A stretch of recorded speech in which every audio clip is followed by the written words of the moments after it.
Assalamu alaikum wa rahmatullahi ta'ala wa barakatuhu ‘ya'yan uwa musulmi. Za mu ci gaba da wannan karatu da muka ɗauko duk bayan sati ranar Juma'a wanda Sheikh Naziru Jabi ɗaki biyu yake gabatarwa a wannan ranar Juma'a. Allah Ubangiji subhanahu wa ta'ala ya taimake mu jawo hankali akan Alƙur'ani akan ‘yan uwa musulmi akan cewar a ƙara duba addinin musulunci shine addinin da Allah ya yi mana horo a kansa. Addini na zaman lafiya, addini wanda yake kawo ci gaba, addini wanda yake kawo kowa hankalin sai kwanta, kuma za mu yi shi ne da kyakkyawan manufa ba tare da zagin wani ko wani ciwo wani mutunci ba. Za mu yi shi ne kuma yan uwa su mana kyakkyawan zato akan hakan.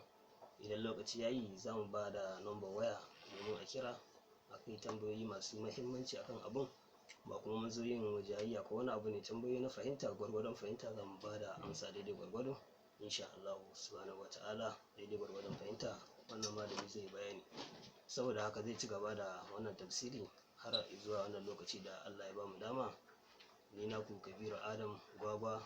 Assalamu alaikum wa rahmatullahi ta'ala wa barakatuh. أعوذ بالله من الشيطان الرجيم. بسم الله الرحمن الرحيم. الحمد لله رب العالمين، ثم الصلاة والسلام على المبعوث رحمة للعالمين نبينا محمد وعلى آله وصحبه ومن سلك سبيله إلى يوم الدين. Godiya ta tabbata ga Allah subhanahu wa ta'ala madaukakin sarki, mahalicin kowa da komai da yake aje ma komai lokacin shi. Allah tabaraka wa ta'ala ya ƙara haɗa mu a wannan gidan rediyo mai tarin albarka da muke gudanar da karatu lokuta bayan lokuta. A yanzu insha Allahu bi iznillahi yau darasinmu a yau shine biyayya ga ma'aikin Allah. Allah tabaraka wa ta'ala ya tsara addinin musulunci da tsarin sai an saurari ma'aikansa sannan a ji shi. Babu wanda Allah zai yi magana da shi kai tsaye sai dai in mutum ɗin annabi ne. Idan har mutum ba annabi ba ne sai dai ya samu saƙon Allah daga gurin annabi. A sakamakon hakan Allah yake ba da umarni da cewa a yi biyayya ga ma'aikinsa. Saboda haka darasin da za mu shiga kenan kai tsaye. Allah tabaraka wa ta'ala ya datar da mu. A yau ayat da muke son za mu fara akan ta bi iznillahi aya ce ta cikin suratul nisa'i, sura ta 4 kenan, daidai kan aya ta 59. Allah tabaraka wa ta'ala yake cewa ya ayyuhallazina amanu atiiullaha wa atiiur rasula wa ulil amri minkum. A'udhu billahi minash shaitanir rajim. Bismillahir rahmanir rahim. Ya ayyuhallazina amanu atiiullaha wa atiiur rasula wa ulil amri minkum. فإن تنازعتم في شيء فردوا إلى الله والرسول إن كنتم تؤمنون بالله واليوم الآخر ذلك خير وأحسن تأويلا. Allah ya saka da alheri. Allah tabaraka wa ta'ala ya janyo hankalin masu imani yace ya ayyuhallazina amanu, ya ku masu imani, atiiullaha wa atiiur rasula, ku yi wa Allah da'a, ku yi wa annabinsa da'a, wa ulil amri minkum, da ma'abuta al'amari daga cikin ku, shugabanni kenan. Allah ya ce fa in tanaza'tum fi shay'in, idan kuka yi jayayya kan wani abu, farudduhu ila Allahi war rasul, ku mai da shi zuwa ga Allah da annabinsa, amma fara sharaɗin in kuntum tu'minuna billahi wal yawmil akhir, in dai har da gaske kun yi imani da Allah da ranar ƙarshe. Sai Allah ya ce zalika khairun wa ahsanu ta'wila, wannan shine mafi alheri kuma shine mafi kyawun tawili, wato mafi kyawun fasara, wanda in mai saurare ya saurara zai gane lallai da gaske kun yi imani da Allah, kun yi imani da annabinsa. A cikin wannan aya abinda zamu fahimta a ciki, Allah tabaraka wa ta'ala ya ce mu masa biyayya, kuma ya ce mu wa annabinsa biyayya. To wajen miwa annabinsa biyayya ba wai yana nufin hukuncin Allah daban hukuncin annabin daban bane. Abinda Allah yake gaya mana hukuncinsa shine annabin yake aiwatarwa. Shi yasa duk sanda aka samu waɗansu suna ƙoƙarin bauɗewa annabin ko suna ƙoƙarin bauɗewa Allah, a wurin Allah dukkansu mutane ne masu son bauɗewa Allah ko masu son bauɗewa annabi. to amma waɗansu suna yin kuskure wajen zuwa sauraron biyayya ga ma'aikin, sai su saurari mutanen da kuma ba su sauraro daga gurin ma'aikin ba. Shi yasa Allah tabaraka wa ta'ala a cikin suratul nisa'in yake ce mana alam tara ila alladhina yaz'umuna annahum amanu bima unzila ilayka ألم تر إلى الذين يزعمون أنهم آمنوا بما أنزل إليك وما أنزل من قبلك يريدون أن يتحاكموا إلى الطاغوت فقد أمروا أن يكفروا به وقد أمروا أن يكفروا به ويريد الشيطان أن يضلهم ضلالا بعيدا. Allah tabaraka wa ta'ala yake cewa shin baka yi dubi bane ya kai manzon Allah zuwa ga waɗansu jama'ar da suke raya cewa sun yi imani da abin da aka saukar maka da ma abin da aka saukar kafin kai, to amma suna kunshe ko suna tare ko suna tafiye da wata matsala ƙwara ɗaya. Matsalar kuwa ita ce yuriduna an yatahakamu ila tagut, suna so ne su ringa neman hukunci zuwa ga ɗagutu. Wato ɗagutun nan shine ya zamo an faɗa kuma an ce Allah ne ya ce kuma ba Allah bane ya ce. To wannan matsala ita kaɗai ce matsalar da ta zamo santsi ga jama'a wajen koya ko biyayya ko saurare ga ma'aikin Allah. To su matsalar waɗansu jama'a kenan abin da ya faru gare su. Shi yasa Allah ya ce wa qad umiru, alhali tun a can baya tun da farko an riga an umarce su an yakfuru bihi, su kyale shi, su watsar da shi, su kafirce masa. Amma wa yuridu shaytanu an yudillahum dalalan ba'ida, shi ko shaydan kokarin shi akan wannan harka ita ce ya batar da su batarwa mai nisa. Wannan shine abin da waɗansu suke fadawa, wanda muna fatan Allah tabaraka wa ta'ala ya tsiratar da mu tare da su. Amma fa kada ka ce ba a musu nasiha, ana musu nasiha, sai dai nasiha ce take zamowa abu mai nauyi ko baƙuwa a gurinsu. Domin Allah ya ce a cikin suratul nisa'i din a daidai aya ta 61 yake cewa wa idza qila lahum ta'alu ila ma anzala Allahu wa ila ar-rasul ra'aytal munafiqina yasudduna anka sududa. Allah ya ce duk sanda aka yi musu jan hankali, kamar yadda muka faɗa dama ana musu nasiha, amma duk sanda aka janyo hankalinsu aka ce kai jama'a, to ai wannan abu da kuke ta tafiya fa ba fa cewar annabin bane ballantana ya ce Allah ne ya gaya mishi.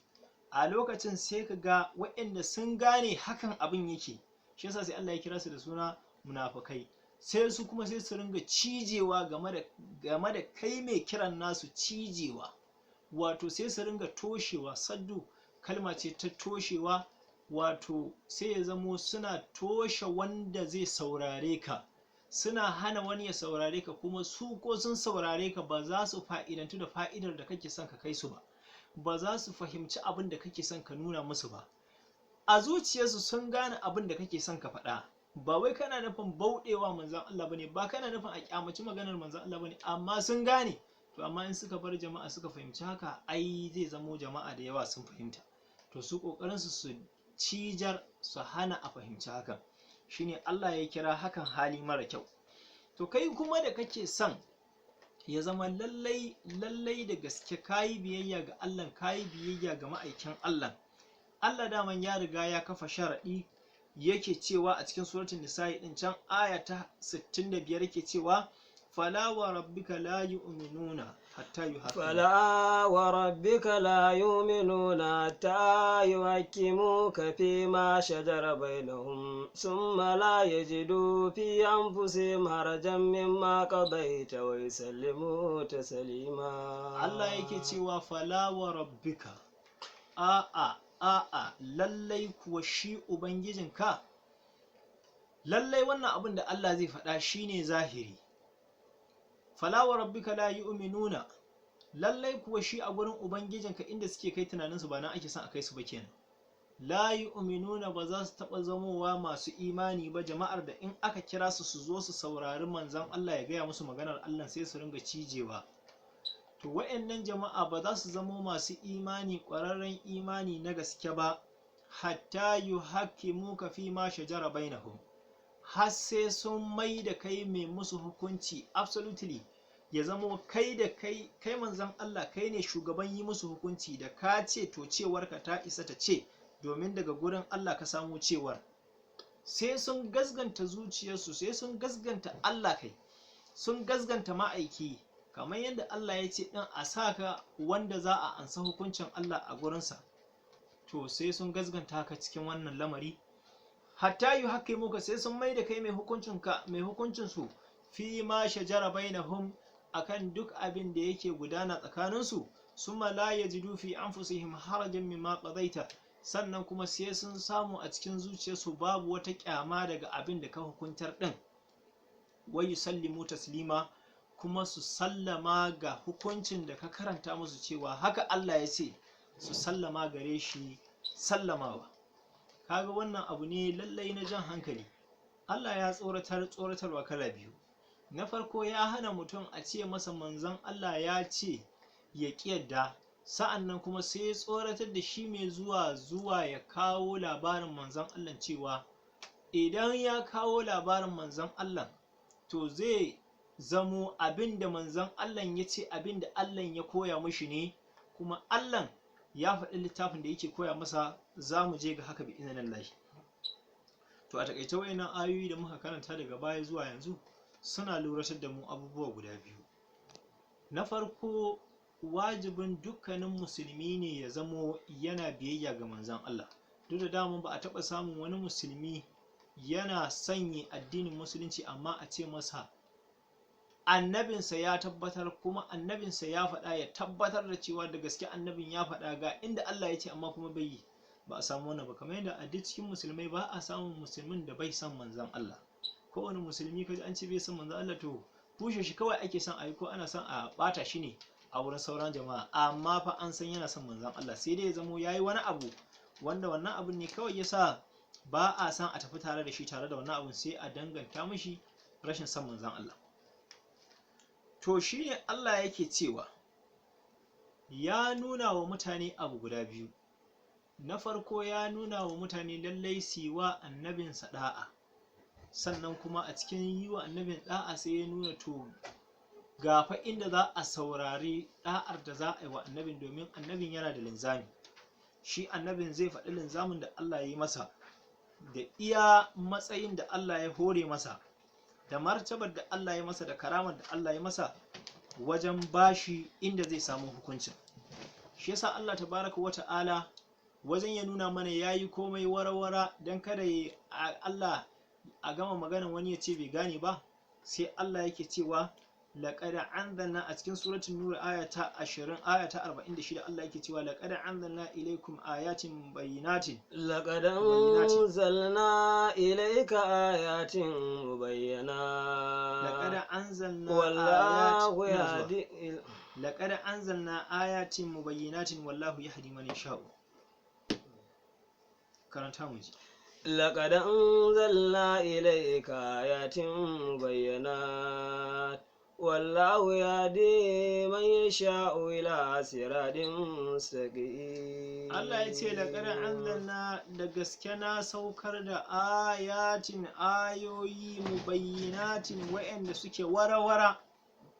Allah ya ce wallahu yahdi man yasha'u ila siratin mustaqim. Shi Allah yana shiryatar da wanda yake so zuwa ga hanya madaidaiciya.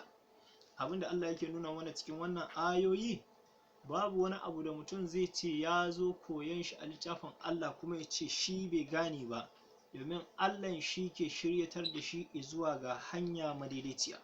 Yasa ya ce da gaske na saukar da ayoyi warawara. Shi Allah yana shiryatarwa zuwa ga hanya madaidaiciya. Allah yake cewa waɗansu jama'ar suna cewa sun yi imani da annabi, sun yi imani da Allah, amma sai ka ga suna bauɗewa, kuma alhalin suna sana suke bauɗewan. A cikin zuciyarsu suna da wani ƙulli ne abin da suka tanada, wanda shi Allah zai bayyana abin da suka tanada. Yake cewa wa yaquluna amanna billahi wa bir rasuli wa ata'na, ويقولون آمنا بالله وبالرسول وأطعنا ثم يتولى فريق منهم وهم معرضون. ثم يتولى فريق منهم من بعد ذلك. Allah yake cewa wa yaquluna a cikin suratul nuri aya ta 47 Allah yake cewa wa yaquluna amanna billahi wa bir rasuli. Jama'a waɗansu suna cewa mun yi imani da Allah, kyakkyawan imani, kuma mun yi imani da shi manzon Allah shi ma. Wannan magana da daɗa suna faɗanta. Sannan sai su ce wa ada'ana, kuma mun bi. Sun yi imani da Allah, sun yi imani da annabi, kuma sun bi.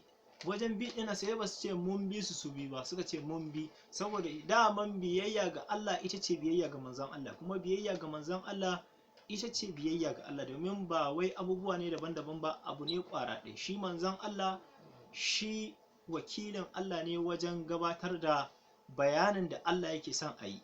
Allah yana son ya gaggaya wa mutane magana, to amma Allah baya magana da mutane kai tsaye, sai dai ya aiko wakilin ya gaya wa mutane.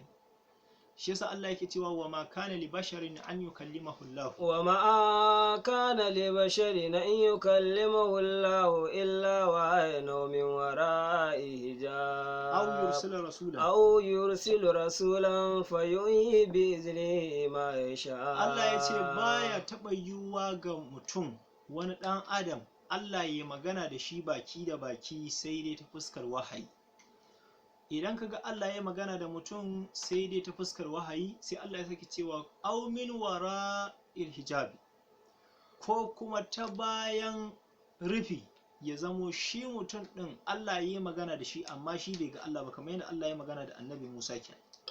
Allah ya saki cewa aw yursila rasulan, ko kuma ya aiko, aw yursila rasulan, ko ya aiko wani ɗan saƙo, fayuhi bi idnihi ma yasha'u, sai ya isar da saƙon abin da shi Allah yake son ya isar, abin da Allah yake so ɗin shi annabin da aka aiko shi zai isar. Duk sanda ka ji wani annabi ya zo yana bayani a game da maganar Allah, to ba ra'ayin shi yake faɗa ba, Allah ne yake isar da saƙon shi zuwa ga al'umma ta hanyar manzon Allah, ta hanyar wannan annabi. Yasa Allah yake cewa ko ya aw yursila rasulan, ko ya aiko wani annabi, fayuhi bi iznihi ma yasha'u, sai ya wayo wahayin abin da yake so, shine ma yasha'u. To wannan abu da lallai da zai ja hankalin mu, cewa in muka ji manzon Allah ya faɗa abu, in dai da gasken shi ya faɗa, ba wani bane ya ce shi ya faɗa, da gasken ne manzon Allah ya faɗa, to Allah ne ya gaya mashi, shi annabin ba shi da ra'ayin kansa. Shi yasa Allah yake cewa a cikin suratul najmi cewa wa ma yantiqu anil hawa, wa ma yantiqu anil hawa in huwa illa wahyun yuhi allamahu shadidul quwa. Allah yake cewa wa ma yantiqu anil hawa, ba faɗa yake yi bisa son zuciyarsa ba, baya faɗa shi manzon Allah kenan a bisa son zuciyarsa. Maganar da ake yi, abin da yake faɗa ɗin na alƙur'ani da manzon Allah yake faɗa, ba yana faɗa ne kan son zuciyarsa ba. In huwa, shi ɗin abin da shi manzon Allah yake faɗa na alƙur'ani, illa wahayun yuha, wahayi ne wanda aka aiko masa, wahayi ne Allah ya aiko masa. Sai sake cewa allamahu, shi wanda ya sanar da manzon Allah shadidul quwa, mai tsananin ƙarfi ne, wato mala'ika Jibril kenan. Sai Allah ya sake cewa zu mirratin, ma'abocin murjewa ne, wato ƙaƙƙarfa ne kenan, fastawa, kuma sai ya daidaitu. A taƙaice dai mun ƙara ganewa lallai shi manzon Allah ɗan isar da saƙon Allah ne. Shi yasa a nan ayat da muke karatu Allah yake cewa sun ce sun yi imani da Allah da annabinsa, sannan mun bi, don biyayya ga Allah, biyayya ga annabin ne. Amma thumma yatawalla fariqun minhum min ba'd dhalik, sai kaga wasu a cikin su suna bijirewa a bayan fadar su na cewa sun yi imani da Allah da annabi. Allah ya tsare mu da wannan hadari. Saboda haka abu ne mai kyau ya zamo mu masu biyayya ga Allah da annabi ne. Sai Allah yake cewa wa idza du'u ila Allahi wa rasulihi, وإذا دعوا إلى الله ورسوله ليحكم بينهم إذا فريق منهم معرضون. Allah tabaraka wa ta'ala a cikin suratul nur daidai kan aya ta 48 yake cewa duk sanda aka kira su wa iza du'u ila Allahi wa rasulihi, duk sanda aka kira su irin wa'annan jama'ar da aka kira su zuwa ga Allah